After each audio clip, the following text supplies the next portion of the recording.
On repart donc. Vous avez des bonnes résolutions, pas des trucs personnels. Je vais vous laisser vivre tranquille.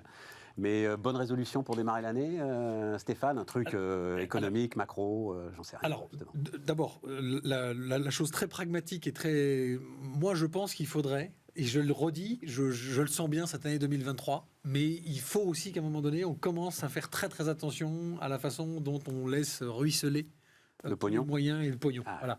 Donc je suis obligé de faire le mec pas drôle, mais je commence, alors que jusque-là, je faisais partie des gens qui disaient qu'il était important de soutenir les pans. Je me dis, il y a un moment donné, on en parlait sur les créations d'entreprises, ces entreprises zombies, ces entreprises fantômes, et c'est l'entrepreneur, ça brise le cœur de dire un truc comme ça. Il y a un moment donné, il va falloir commencer peut-être avec les boulangers, c'est mal barré là. Tu vois, voilà, et je te dis ça parce que j'ai eu ce sentiment-là lorsque j'ai vu le chèque baguette là pour le j'ai vu début de le l'année. camarade de Nicolas qui avait remis son col roulé hier pour nous annoncer ça. Et je me suis dit, ouais, il y a un moment donné, il va falloir faire attention parce que le problème, c'est que tout le monde va trouver de bonnes raisons parce que tout le monde a de bonnes raisons. Et malheureusement, je pense que d'un point de vue rafraîchissement économique, de temps en temps, et tu sais que voilà, je ne vais pas le reciter, moi j'adore Schumpeter, même si c'est un économiste d'un autre temps, voilà, il faut que la destruction soit créatrice d'autre chose ou que la création détruise. Donc, on le prend dans le sens anglo-saxon ou français. Et c'est hyper important. Maintenant, à titre perso, quand même, moi j'ai eu la chance, et je me tourne vers Nicolas, j'ai eu la chance en 2022 pour la première fois, alors j'étais très sûr de moi, créateur d'entreprise, j'avais montré tout le monde, d'avoir un coaching et un accompagnement dans une transition personnelle de management pour me faire monter sur des compétences. Je pense à ça par rapport à tout ce que je disais. Je disais à nos auditeurs qui s'y s'intéressent à ce genre de choses pour leur monter en compétences personnelles. Ça peut être des choses toutes bêtes, d'organiser son agenda, parce que je suis le spécialiste, vous le savez bien, de me planter dans mon agenda, d'arriver en retard, etc., etc. C'est quelque chose que je souhaite à tout le monde pour 2023. Penchez-vous sur des choses qui pour moi étaient... Un coup de coaching. Ouais, mais ça peut être du coaching très... Un coup, c'est un investissement. Ouais, c'est un investissement. Non, je disais un coup, c'est oui. Un coup, c'est oui, voilà. Mais c'est un vrai investissement. Parce que moi, j'y ai trouvé beaucoup de plaisir. J'ai toujours pas fini. Très bien. Et je souhaite aux gens de se pencher sur ce genre de sujet. Très bien. Très bien. Très bien. Alors moi, j'ai plein de bonnes résolutions. Alors d'abord, je suis coaché moi-même. Très bien. Voilà, depuis j'ai toujours pris ce temps de respiration à raison de 2 fois par semaine. Je passe 2 fois 3 heures. Et derrière, ça me lance mon plan d'action pour les 15 jours. Donc ça, je le fais. Ça, j'ai appris de l'ancienne crise. Et moi, je crois beaucoup dans 2023 aussi. Alors pour une autre raison, c'est que je crois que les crises que nous traversons ouvrent des opportunités incroyables. Moi, ça fait 8 mois que je travaille avec mes équipes sur la crise. Donc, je me suis appliqué mes propres conseils que j'ai appris liés à la précédente crise. D'abord, j'ai beaucoup emprunté auprès des banques en 2022 parce que j'avais un bon bilan, mais je n'avais pas besoin d'argent. Donc, j'ai emprunté. Et à l'heure où je parle, les caisses de Valumène sont pleines. Voilà, elles sont pleines. Deuxièmement, j'ai travaillé sur tous les secteurs de pointe liés à la crise qui pouvaient justement permettre l'industrie, la défense, la biotech, certain nombre de secteurs que j'ai jugés prioritaires. Ça fait 8 mois qu'on travaille ces secteurs pour générer notre croissance et notre développement sur 2023. Et la troisième action qui est pour moi fondamentale et essentielle, c'est la préparation de mes propres équipes. Ça fait 9 mois que je dis à mes équipes, ça va être difficile, il va y avoir des creux de 10 mètres, c'est maintenant qu'on va voir si vous êtes bon.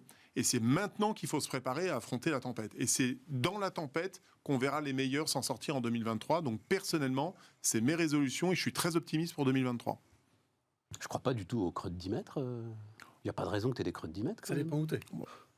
Ça dépend quel secteur. Ça dépend où tu es, dans quel secteur. Parce que je peux dire que tu as des secteurs là, en ce moment, on accompagne nous, on a quelques managers de transition à les directions générales dans les entreprises, je peux dire dans l'industrie, je peux dire que les creux, c'est très compliqué. Là. Voilà. Non, j'ai un groupe qui fait 600 millions, qui fait tout son chiffre d'affaires aujourd'hui. Écoute, le chiffre qu'on donnait hier, parce qu'il y a des cas particuliers, et évidemment c'est ce cas particulier qui t'appelle, mais le chiffre, parce que quand même, il faut en revenir là, le chiffre c'est 8% aujourd'hui, 8% des industriels sont soucieux sur la hausse de l'énergie. Je donnais les chiffres hier.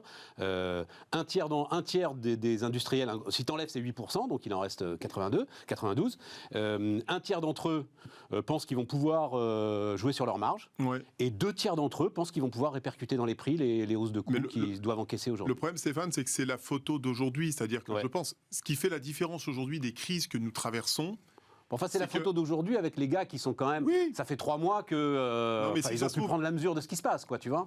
La crise qui peut nous tomber dessus dans 4 mois, dans 6 mois, on ne sait pas d'où elle peut venir aujourd'hui. On voit bien qu'aujourd'hui, il y a une espèce voilà, il y a des choses qu'on ne maîtrise pas. Enfin bon, pas beaucoup de personnes avaient prédit qu'on allait vivre la Covid-19 à ce niveau-là, si vous voulez. Bon, si, on va nous ressortir quelques discours de Bill Gates, effectivement, qui avait annoncé qu'un jour ça arriverait. Bon, mais globalement, le plus important, c'est de préparer les entreprises, mais surtout de préparer les équipes.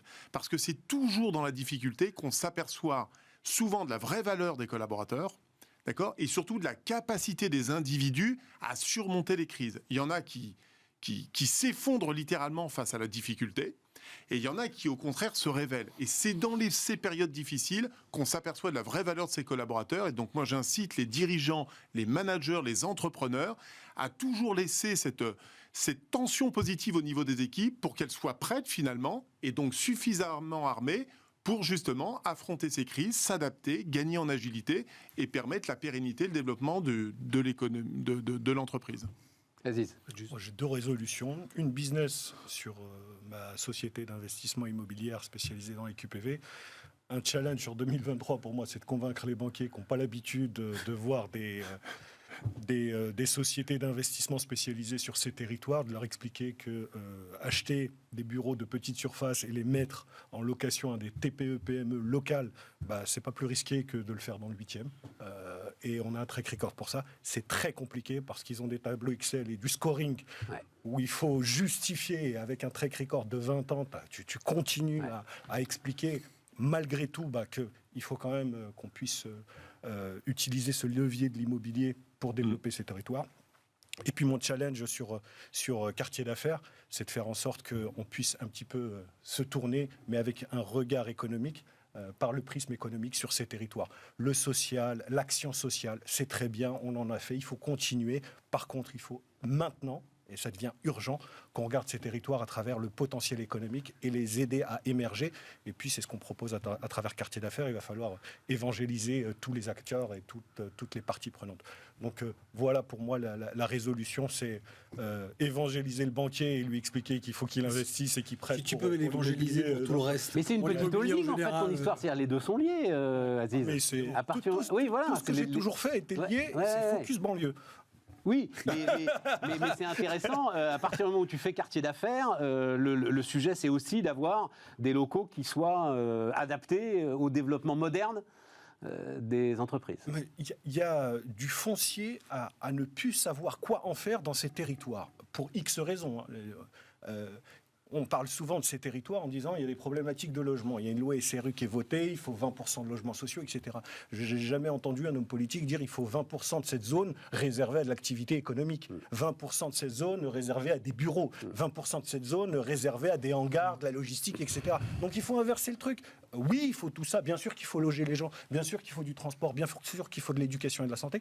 Mais il faut aussi des boîtes, des gens qui viennent s'implanter, qui s'implantent, qui développent leur business, qui payent de la recette fiscale pour pouvoir financer tout ce réseau et cette couverture sociale. Bref, il faut des gens qui soient à la production pour qu'on puisse aider ceux qui en ont besoin. Et pourquoi passer que par les banques, Aziz ? On a un petit peu d'equity, mais parce que l'immobilier tout en cash... Pour le coup, lui, effectivement, là... c'est compliqué, hein. Ça dépend du rendement, il y a peut-être y réfléchir. Ah bah tu te dis, du family office qui cherche un petit peu de diversification, c'est intéressant. Faut peut-être y réfléchir. Je rêve où Jean-Nicolas va investir chez moi, c'est bien ça. Écoute, je démarre bien l'année. Non mais, non mais en plus, très sérieusement, ça rentre dans un bilan RSE, ça. Ah oui, oui. C'est pour ça que je pense que ça mérite d'être creusé. On va se faire un déjeuner, Aziz. Voilà. C'est perdu. C'est super, j'invite tout le monde à venir chez Bismarck. Ça, c'est un truc que je regrette de ne pas avoir fait. Sur 15 ans, les rencontres en fait, qui se sont faites grâce au creuset de ce qu'on fait là, de ce qu'on faisait à Business, de ce qu'on fait ici. Et c'est sûr qu'il y aurait des histoires formidables à raconter. Il y a un livre à faire. J'en sais rien, je ne sais pas un livre, mais en tout cas quelques histoires à raconter. Bon. Ah oui, alors donc les retraites, parlons un petit peu de retraite, emploi, tout ça là. Donc ça c'est Bertrand Martineau qui est avec nous lundi, qui m'avait parlé de ce sondage et donc il me l'a envoyé et vous allez le voir. Sur donc c'est vrai que les chiffres que j'avais étaient pas les bons sur la façon dont les Français regardent cette réforme des retraites. C'est assez désespérant en fait. Donc c'est en fait un sondage régulièrement fait par ELAB pour l'Institut Montaigne. Enfin désespérant, oui, j'assume désespérant. En fait, plus on en parle et moins les Français sont convaincus de la nécessité de relever l'âge légal. Bah oui. Voilà. Ça recule en fait. Tu te dis à un moment on va comprendre quoi. Non, et collectivement, on comprend de moins en moins. Bah, évidemment, parce qu'à 65 ans, tu as 65% des gens qui n'ont pas de job. Non, alors bon. Enfin, tu connais le sujet. Oui, mais tu sais, ce que tu dis est faux. Mais alors, ce sera pour la prochaine fois, je te ramènerai Tu as un taux d'employabilité qui est plus tu montes, plus est fait, mais le sujet... Non, cette idée de plus de la moitié des seniors partent, qui prennent leur retraite, sont au chômage, est une idée totalement fausse. Voilà, totalement fausse. Je dis pas forcément chômage, mais je crois que c'est 14-15%, je ne voudrais pas dire de bêtises, mais 14-15%. Et ensuite, tu as... Bon, alors, pour le faire très rapidement, notre problème aujourd'hui, il est sur 60-65 ans. C'est-à-dire qu'on regarde 55-65 ans au global et on dit « Ah, on a un problème ». C'est faux. En fait, on a un problème sur 60-65 ans, problème qui se réduit au fur et à mesure où on augmente l'âge légal. C'est-à-dire c'est la poule et l'œuf, tu vois. Bien sûr. Et la réforme de 2010, en passant l'âge légal à 62 ans, a fait que mécaniquement, les gens se sont mis à travailler plus, les directions RH réfléchissent différemment, etc. Et donc mécaniquement, on travaille plus longtemps. Donc reculer l'âge légal aura le même effet, même si dans la période de transition, ça risque... Moi, je me souviens, il y a 10 ans, j'avais fait à l'époque... non, mais tu trouves personnellement quoi, toi? Que c'est une connerie de se battre pour ce sujet? Parce que... D'augmenter l'âge légal? Ouais, de passer à 64 ou 65 ans. Économiquement, c'est irrémédiable. Je rappelle qu'il y a 10 ans, Non, c'est pas irrémédiable. Alors, il y a 10 ans, moi j'avais fait 2 propositions à l'époque quand on allait travailler dans à l'époque, nous citoyens, là même Entreprendre pour la France, c'était mon premier mouvement de l'époque. Ah oui. On avait travaillé sur ces 2 sujets. La première proposition que j'ai faite, j'ai dit, je ne comprends pas qu'on n'indexe pas les cotisations et l'évolution. On fait la démographie, on prend 20% de la population chaque année. Tu augmentes ton espérance de vie. Il faudrait d'abord que ce soit indexé sur l'augmentation de l'espérance de vie. Comme ça éviterait déjà de renégocier tous les 5 ans, tous les 10 ans, tous les 20 ans. Je ne comprends même pas qu'on n'ait pas eu cette idée-là. Ça éviterait déjà tous ces débats. Mais le deuxième sujet, moi, que j'avais évoqué, c'est que dans le monde du travail et des ressources humaines que je côtoie depuis 25 ans, j'aurais bien bâti un système qui fait que nos charges sociales soient plus fortes quand on est en pleine activité, quand on a 35, 45 ans, qu'on paye, parce qu'on sait bien que les seniors, ils gagnent de plus en plus, et à la fin, c'est le coût qui coûte très cher. Qu'un senior aujourd'hui à 55, 58, 60 ans, ça coûte très cher, parce qu'on a le même coefficient donc de charge moins de charges pour les seniors. Je ferai quelque chose de dégressif, c'est-à-dire qu'après, plus tu avances dans l'âge, plus tes cotisations diminuent pour que le coût... Ça n'existe pas déjà, ça? Ben non, aujourd'hui, ça n'existe pas. D'accord. Et notamment qu'il y ait un système de parrainage entre un senior et un jeune. Le jeune coûte moins cher. Ça a été tenté, on en parlait hier, ça n'a absolument pas marché. Contrat de génération, ça s'appelait. Contrat de génération. Le contrat de génération, mais l'évolution de ton coefficient de charge au fur et à mesure de, si tu veux, de ta période d'activité, qui est en gros de 42 ans, 43 ans aujourd'hui, elle doit être faible au début pour inciter les entreprises à prendre des jeunes, les faire monter en compétences. Quand elles sont en pleine force de l'âge, on va dire 30, je sais pas, 47, 48, 49 ans, cotisation plus élevée. Ouais. Et après 48 ans, tu fais baisser tes cotisations progressivement pour que le coût soit moins important. Mais qu'on arrête, j'ai l'impression que depuis 20 ans, on réfléchit toujours avec la même formule, c'est toujours cet âge de la retraite. On est omnibulé 62, 63, 64, 65 ans. On ne parle pas de voilà. Je pense qu'il y a d'autres mécanismes sur lesquels ça mériterait de réfléchir. Oui. Moi, je prendrais, parce qu'il faut apporter un peu d'originalité à la réflexion. D'abord, évidemment, c'est pas surprenant. On a vu que les retraités, en fait, sont d'accord pour que l'allongement se fasse, et puis les pas les salariés. Non, ah bah, quelle surprise! On a envie de dire merci les retraités.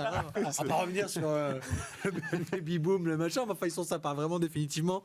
Ils ont bien réussi les 40 dernières années. C'est une génération qu'on aime, sont nos parents. Non, moi, je l'ai dit, ça a été plus fort que moi, de dire on ne prend le spectre que de l'allongement de la durée, et tu as dit c'est irrémédiable qu'à un moment donné il faut travailler plus pour pouvoir maintenir le système de retraite de répartition. Avec une espérance de vie qui ne cesse d'augmenter, c'est ce que je et si on réfléchissait enfin à une autre façon de financer les retraites, donc ça rejoint ce que tu dis Nicolas, c'est-à-dire que peut-être qu'à un moment donné ces charges globales de répartition globale mutualisées par les caisses de retraite diverses mais qui sont plus ou moins étatiques pour la grande majorité, on pourrait laisser aux entreprises aussi de faire des plans à ce moment-là de retraite complémentaire plus Bien accessibles, sûr. Aussi, plus mais bien agressifs, sûr. des plans d'épargne entreprise. Moi, je suis le premier à dire que les Français ne sont pas assez capitalistes, ils ne sont pas assez actionnaires de leur propre entreprise. Quand tu vois le montant qu'il y a sur des fonds euros d'assurance vie, 1200, 1300 milliards, peut-être 1350 en ce moment, et qu'en face, tu as à peine 400 millions, tu vois, qui sont posés sur des plans d'épargne d'entreprise, c'est lunaire. Et avec donc des dispositifs de fiscalité très attractifs. Donc ça irait dans ton sens. Oui, bien À un sûr. moment donné, les Ça existe entreprises... déjà quand même massivement la Oui, mais fiscalité. là. c'est pas assez, comment te dire, c'est pas assez institutionnalisé dans l'état vulgarisé. d'esprit. C'est-à-dire qu'en fait, on devrait l'apprendre en seconde dans le livre d'économie, là, en seconde. Dans nos enfants, là, ils arrivent, moi, le bien. Ah oui, mais Et alors on là, devrait, mon pote, là. on devrait. Stéphane, je suis pas en train de dire il faut faire un système à l'anglo-saxonne, parce qu'on me jette ça au visage à chaque fois. Regarde les Américains, ça marche pas. mixte. Non, un Mais mix. si, ça marche. Faisons un Ça truc marche un peu pas, comme ça les marche Suédois, un peu comme les Coréens. Tu vois, voilà. Faisons des trucs où en fait, tiens, cette espèce de mix, donc l'espèce de nouveau contrat génération. Enfin, Bon, donc attends, parce que ma question c'était quand même, est-ce que là ça vaut le coup d'aller, là ils vont à l'affrontement ou pas à l'affrontement? Est-ce que ça vaut le coup d'aller à l'affrontement? là, à court terme, Faut y aller, là. il faut y aller, ils n'ont pas le choix, il faut y aller. Oui, mais Ça, et toi tu soutiens le bah, truc? bien sûr qu'il faut y aller, parce que Bon. de toute façon, ça va dans le message que j'ai passé pour 2023. Il faut resserrer Oui. un peu la vis là. Oui. Sinon, on va trop prendre l'habitude tous d'aller réclamer à papa État de payer sûr. pour nous, quoi. Aziz? Moi, au vu des chiffres reportés et avancer un petit peu l'âge, je trouve ça cohérent avec le rallongement de la vie. Maintenant, je suis plutôt comme Stéphane, c'est think out of the box. Oui. Ouais. C'est penser, essayer de voir. Ouais, vous n'avez pas tort là-dessus. C'est un modèle qui a peut-être fait son temps. Ouais. Faire un truc 2 voire 3.0 en essayant de réfléchir à un mix qui puisse convenir à tout le monde. Ne pas oublier ceux qui travaillent aussi sur la pénibilité et ceux qui ont des boulots pas simples. C'est évident.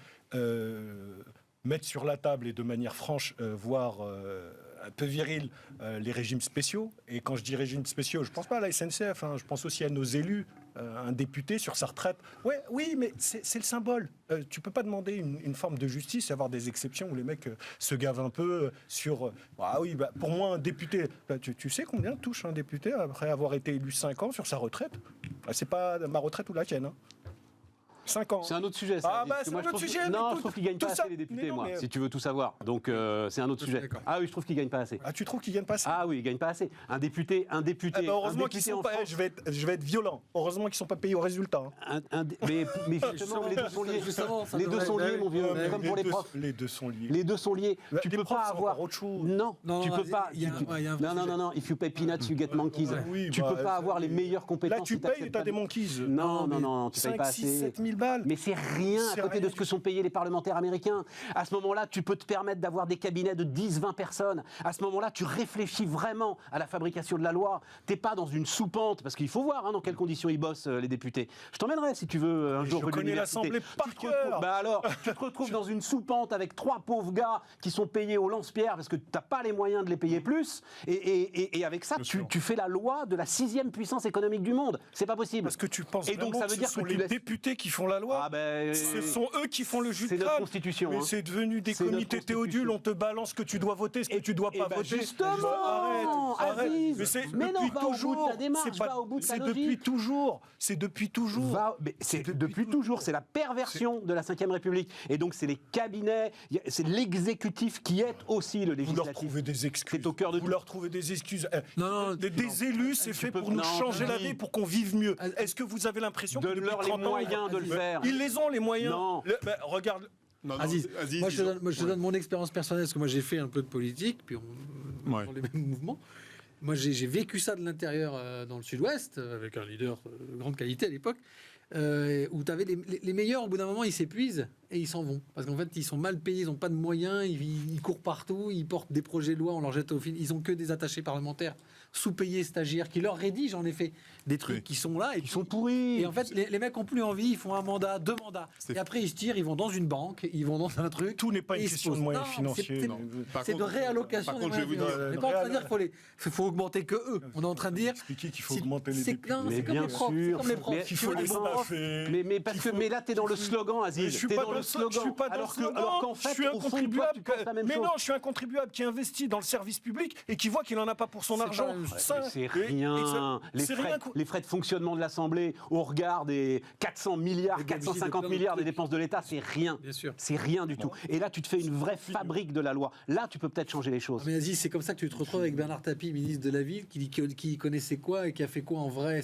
On se retrouvait avec des gens opportunistes qui Il est sont là resté que pour 40 l'image. jours. Hein. Bon. Non, mais tu as compris ce que je veux dire. Oui. Que pour l'image et que pour le coup politique. T'as pas des gens qui ont Bon, envie on ne de mettra pas d'accord. Il y a 5 ans, j'avais dénoncé ces chiffres il y a 5 ans, j'avais fait l'audit justement. Est-ce que vous connaissez le salaire moyen des fonctionnaires de l'Assemblée nationale? Le salaire moyen, mensuel, net. Pas les députés, les fonctionnaires. Des fonctionnaires de De tous l'Assemblée ceux qui sont là. nationale. Ok. Ah, mais les députés ne sont pas fonctionnaires, hein, donc Non, il y a non, pas les députés. non, d'accord. Je sais Bon, pas. je vais vous donner, ouais. je vais vous donner les chiffres tout de suite. Accrochez-vous. 6 500 € net par mois, D'accord. payés sur 15 mois.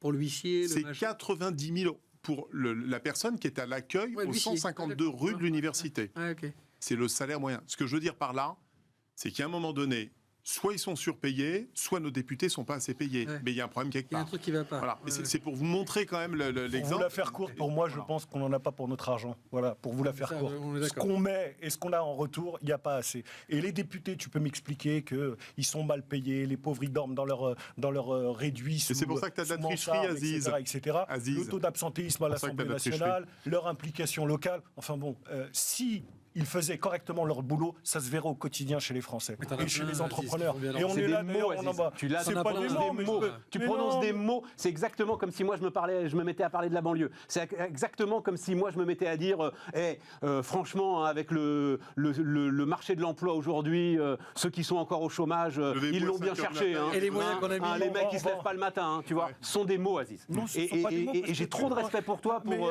Parce que tout ce que je viens de dire, on passe notre temps à en débattre ici. Les conséquences on n'a pas encore de leur fait. non-travail, On a- c'est des chiffres économiques, c'est l'emploi, c'est le chômage, c'est la situation de la santé dans les hôpitaux. C'est ça le résultat du fruit de leur travail. contre, Aziz- Tu vis mieux? T'attends quoi d'un élu? T'attends Bon, quoi allez, d'un arrêtons élu là, on tourne en rond. On tourne en rond, arrêtons là, c'est rien. Mais je t'assure, renseigne-toi comme tu es capable de te renseigner sur le travail parlementaire. Et peut-être que tu changeras d'avis. On dit un mot d'Elon Musk, là, quand même, parce que notre petite saga Elon Musk, là, l'année se termine et l'année reprend. Il s'est pris combien? Il s'est pris 12% dans la vue, je crois, hier, ouais. Tesla. Ouais. Moi, Et ça moins m'intéresse. 70% surtout depuis 6 mois. Ouais. Bah, on doit Mais être à 80 là même, ouais. hein, quelque chose Ouais, comme ça. ouais. Je crois qu'il y avait 1000 milliards au départ, il en reste Avec 350. valorisation divisée par 4. Donc c'est pas compliqué. Voilà. Donc valorisation de Tesla divisée par 4, fortune de Elon Musk divisée par 4. J'avais lu un Non. truc. Parce qu'il a revendu ses actions Tesla, Ouais, et entre-temps, il a quasiment. racheté Twitter. Et par contre, Twitter est passé de 42 à 55 milliards. Ouais. C'est bizarre. Non, mais c'est pas coté Twitter. Non, mais bon. Non, mais tu as la valorisation, tu suis quand même. Non, je crois pas. Non, J'ai- ça a été retiré de la cote, je vois pas commenter de la valo. Bah, j'ai vu dans les échos. décide. Bon. Ah non.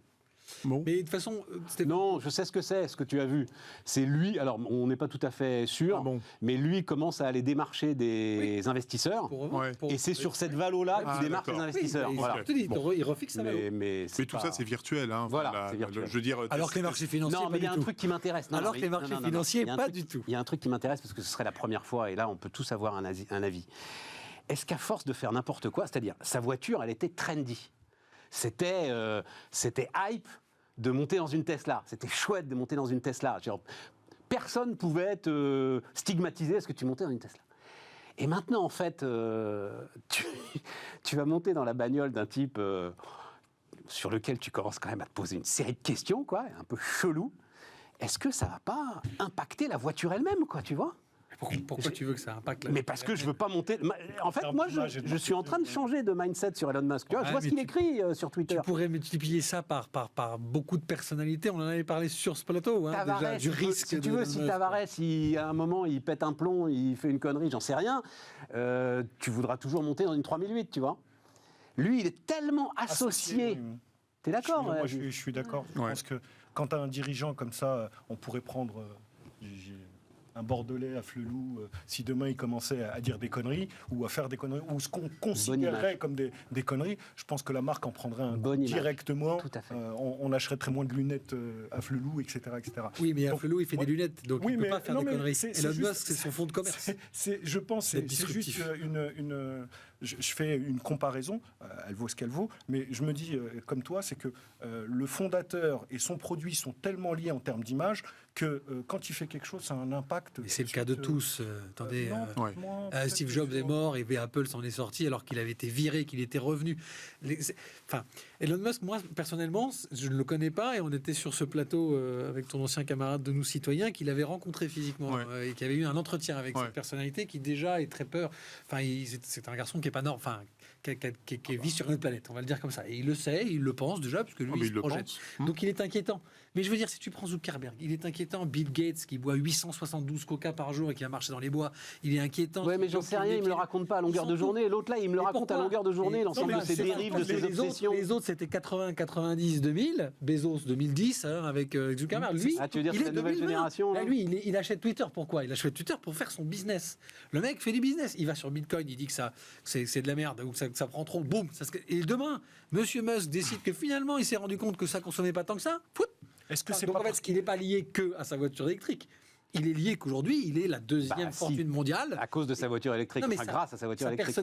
Sa personnalité aujourd'hui, elle est marquée. Elle est marquée sur le marché entier, pas que sur Tesla. Est-ce que c'est pas s'il prend une décision de critiquer quoi que ce soit, non, c'est fini justement. Est-ce que c'est pas parce qu'il est sur un laps de temps qu'on estime un peu court, et entre guillemets, il les enchaîne assez régulièrement, tu parles de quand quoi, il rachète, non, je parle de Musk, quand il rachète Twitter avec toute cette polémique sur la manière dont il gère les gens, son management, son style de management, et puis ce qu'il écrit, et puis la façon dont il s'en sert, le mec, il te balance des trucs, c'est trash. Moi, j'ai émis un doute sur l'histoire des crypto-monnaies, où à un moment donné, en l'espace de 6 semaines. Les doubles prises de parole d'Elon Musk ont fait qu'il y aurait pu avoir un délit d'initié absolument monstrueux. Comme c'est dérégulé, décentralisé, qu'il n'y a personne qui a pu remarquer, on ne sait pas. Voilà. Est-ce qu'il a un intérêt, étant donné qu'il est déjà milliardaire, en centaines de milliards, on ne voit pas l'intérêt. Mais comme il a trouvé un numéro 2, là, visiblement, pour Tesla. Donc, il doit être un peu, après Stéphane, pour être un peu sujet du truc. Attends, j'avais noté son nom quelque part. Il y a beaucoup de boîtes où, à un moment donné, les créateurs fondateurs ont été trop collés.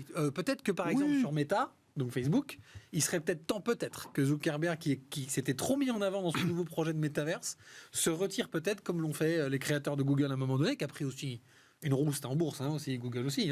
Apple, qui a à chaque fois eu des dirigeants.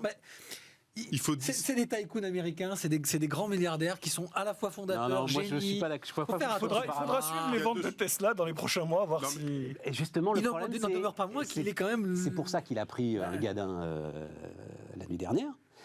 C'est parce que, alors, on ne le sait pas exactement, mais pour la première fois, ses productions sont supérieures à ses livraisons. Pour la première fois. Il avait toujours un problème de production, il y avait trop de demandes. Là, pour la première fois, il y a plus de production que de livraison. Alors, est-ce que c'est un sujet logistique, les chaînes logistiques, c'est très compliqué en Chine, etc., machin, zéro Covid, on a tous suivi ça, Ou est-ce que c'est qu'il commence à y avoir un coup sur les commandes ? On va voir. Et donc, c'est les prochains trimestres qui le diront. Est-ce qu'il y a de la concurrence ? Moi, j'ai juste deux éléments. Bon, d'abord, tout ce qui est fortune virtuelle, moi, ça m'épuise parce que tout ça, c'est une photo à un instant donné. Il est premier là, il est quatrième demain. Honnêtement, on s'en fout. Par contre, je peux vous dire d'un truc, puisque je suis nouveau client Tesla depuis exactement 15 jours. Oh merde. Que ça fait 2 nous raconter ses vacances en Tesla. Que ça fait 2 ans que j'attendais. Tesla, ça fait beaucoup. 2 ans que j'attendais ma voiture. Et je vais vous dire une chose. Sa voiture est géniale, évidemment, comme tout le monde le dit. Et j'ai compris le succès de Tesla maintenant, c'est qu'en fait le gars, il a construit le soft et ensuite il a rajouté 4 roues et une carrosserie. Il n'a pas construit une voiture, il a construit un jouet. Vous l'avez compris avant de monter dedans quand même, parce qu'il y a un moment qu'on le raconte. Putain, non mais là, ce qui vient de sortir, c'est exceptionnel. Franchement, c'est exceptionnel. Bon, super. Il a fait pour Tesla. Non mais il a fait comme Steve Jobs avec le téléphone, c'est-à-dire qu'il a créé un outil d'entertainment avant. Ouais les gars, c'est l'iPhone en fait. Oui, non mais c'est ça. Un iPhone on the wheel, ça fait 5 ans qu'on le dit. Non, mais je veux dire, il a le même risque de se retrouver face à un Samsung avec même Renault, Toyota, ces grands constructeurs qui s'améliorent, mais même Mercedes, BMW sur l'électrique commencent à arriver très fort aussi. Donc ils ont compris maintenant qu'il fallait faire un jouet. Il s'appelle Tom Zhu, le nouveau numéro 2. Le gars a quand même un sacré parcours. Hein. Né en Chine, études aux États-Unis, passeport néo-zélandais. Ouais. Bah, un peu comme Elon Typiquement Musk. pour hein. Elon Musk. Pas mal. Hein. Ouais. Elon Pas un Musk est né copain en d'Elon Afrique du Musk. Sud, Parfait, voilà. nationalité Effectivement. américaine, Et mère, il a, c'est ouais, pareil, il a hein. beaucoup travaillé au Canada aussi. Ouais, tout à fait. Non, il est peut-être temps qu'il ait quelqu'un qui le temporise un peu. Parce qu'il est spécial. Ouais. C'est C'est un pas mon génie. préféré, moi je préfère Bezos. Moi. C'est un Je génie. préfère Amazon, moi. Et comme Ah tout oui, toi, tu génie, préfères il a Ah bah, la moi je préférais le mec qui était dans son bureau tout seul et qu'il y croyait déjà il y a 20 ans. Et qui est encore à regarder le prix des chaises de bureau. Mais lui, quand c'est parce que il lui, c'est ouvre pas. le nouveau headquarter. C'est pas un techos, lui, en vrai. C'est pas un technicien, c'est un businessman, en fait. bien Bezos, sûr. c'est pas un technicien, c'est pas un... Bon, on a tout dit, les gars. C'est toujours les moments un peu compliqués dans ces là, c'est qu'il reste 2 minutes. Donc c'est compliqué de démarrer. Alors, est-ce que l'année sera Bitcoin en 2023 Est-ce que l'année. Non, mais ça, ouais, c'est notre running gag. Nous, on n'a jamais eu le temps de on parler a du donné nos Bitcoin. résolutions. Ouais, mais il a les pas donné donné, ça. Ah bah, alors, les Stéphane. résolutions, Moi, j'ai pas de Stéphane. résolution. Ah bah De pourquoi l'EBITDA. C'est quoi les résolutions Oh non. Ah, Bah, les résolutions de ça, Stéphane Soumier, la France entière, attends. Tu crois que la France entière attend les résolutions de Stéphane À Soumier? recevoir des invités de qualité en 2023. Bon, Ouais, c'est déjà recevoir en 2022. Bah non, mais essayez de faire une boîte rentable. Quoi. Un peu de marge, oui. Non, mais c'est bien. C'est bien. On va se faire un déjeuner, c'est Hein, ouais. Non, mais tu sais ça. Le sujet, c'est, on sait comment. Non, mais c'est comme plein d'entrepreneurs. Voilà. Faut du temps. Tu sais ce que tu veux faire, tu sais ce que tu ne veux pas faire, et ce que tu ne feras pas. Et tout le sujet, c'est est-ce que ta rentabilité, en fait, se niche dans ce que tu ne veux pas faire. Bah, bien sûr. C'est le vrai grand défi de l'entrepreneuriat, ça. Hein. Oui, bien sûr. C'est l'un des non-dits C'est de loin d'être simple. l'entrepreneuriat. Hein. ça. C'est loin d'être simple. Hein. L'autre non-dit de l'entrepreneuriat, tiens, je vais le balancer là, c'est quand même qu'il faut se fader un certain nombre de clients des fois. Oh, Bah ouais. hein. Bah ouais. C'est Moi, je pars en Guadeloupe. c'est pas, Oh, bah, ça va. C'est rigolo ou quoi c'est pas toujours super. Moi, ça va, je poétique. parle de sujets qui sont pas du tout en tension. Toi, tu parles d'argent, de patrimoine, donc les gens sont sympathiques, détendus. Ouais, mais enfin, il y en a quand même des fois qui Ah non, te c'est- rapportent pas mal de chiffre d'affaires. Ah non, mais je sais. Et tu t'ennuies énormément J'ai dit ça à avec discuter avec ironie. eux, on est Non, mais d'accord. J'ai dit ça avec ironie. Ah parce que oui, des fois, voilà, t'es c'est 15 ça. dans une pièce. Ah oui, oui. T'as vraiment envie de dire, bon, écoute, t'es gentil. Voilà. On va faire. T'en aurais pas tu de nom, sais ce qu'on enfin, va faire Ce sera la dernière émission de Bismart. Ce sera une émission trash Tu balances sur le les noms. business. Tu sais, tu balances tout. Tu lâches tout. Tout ce qu'on n'a jamais pu dire. Tout ce qu'on n'a jamais pu dire, exactement. Ouais. C'est pas encore pour maintenant. Allez, Non. demain une série d'interviews. Tiens, ça va être super intéressant. Tout est super intéressant, mais patron de Microsoft en France. Alors, qui a écrit un bouquin qui est un bouquin intéressant. Et puis surtout, ça permettra de discuter un peu des sujets dont on discute assez régulièrement, hein, souveraineté numérique, etc. Voilà, donc il sera avec nous demain pour discuter longuement. On parlera de retail aussi demain, entre autres. À demain.